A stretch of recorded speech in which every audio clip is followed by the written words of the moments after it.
I served my cheating wife with divorce papers and ghosted her, but years later, she came back. I always believed in loyalty, the unshakable foundation of a marriage built on trust. So when I discovered my wife Jenna was cheating, it felt as if the ground beneath me had crumbled into nothingness. We had been married for 5 years, a relationship I thought was full of love, laughter, and shared dreams for the future. I trusted her completely, but she shattered that trust in the cruelest way.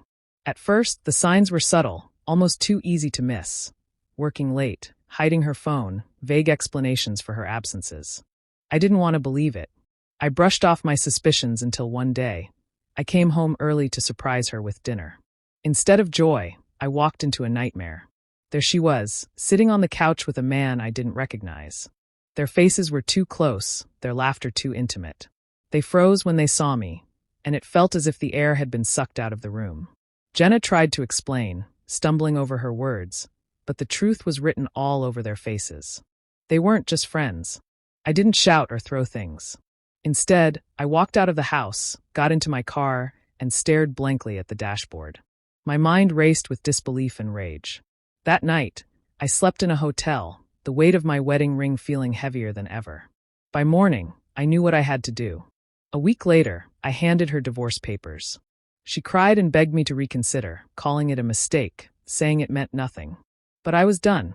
I couldn't forgive the betrayal or imagine spending my life with someone who could lie so easily. The divorce was swift. I protected myself legally, took what was fair, and left her the house she had tainted. Once the papers were signed, I packed my bags and left the city. I didn't tell her where I was going or say goodbye. I ghosted her completely, vanishing from her life. And honestly, that was the point. For years, I focused on rebuilding my life.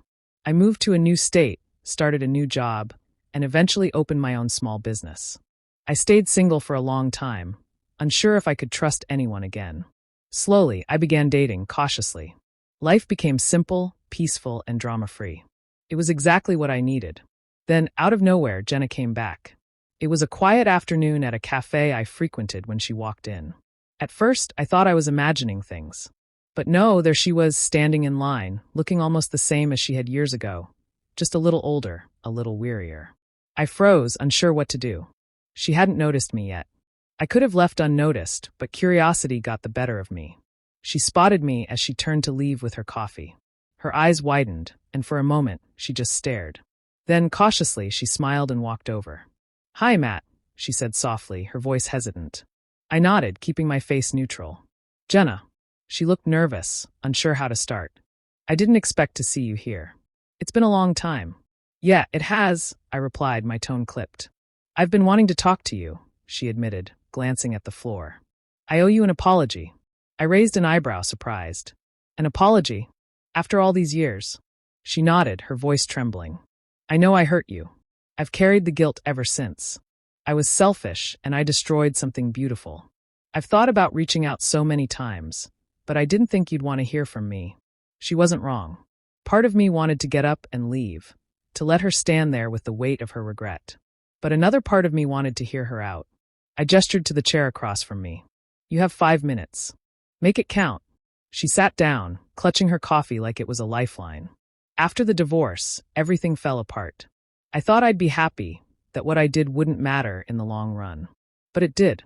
The man I cheated with, he left me a few months later. I lost the house, my friends, everything. And I realized how much I'd thrown away. I realized how much you meant to me. Her words hung in the air, heavy with regret. But I wasn't about to let her off the hook so easily. "Why are you telling me this now? What do you want from me, Jenna?" She hesitated, then met my eyes.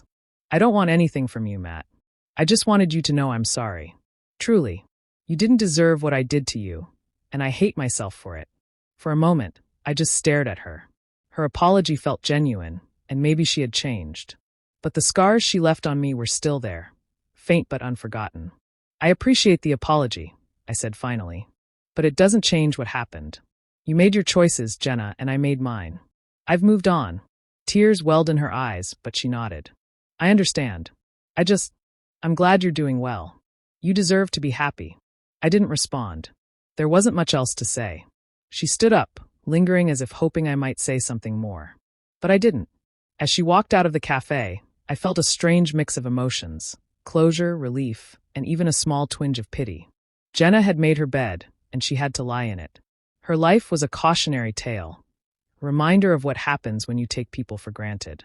As for me, I finished my coffee, paid my bill, and stepped into the crisp afternoon air. I didn't look back. Jenna's chapter in my life was over, and for the first time in years, I felt completely free.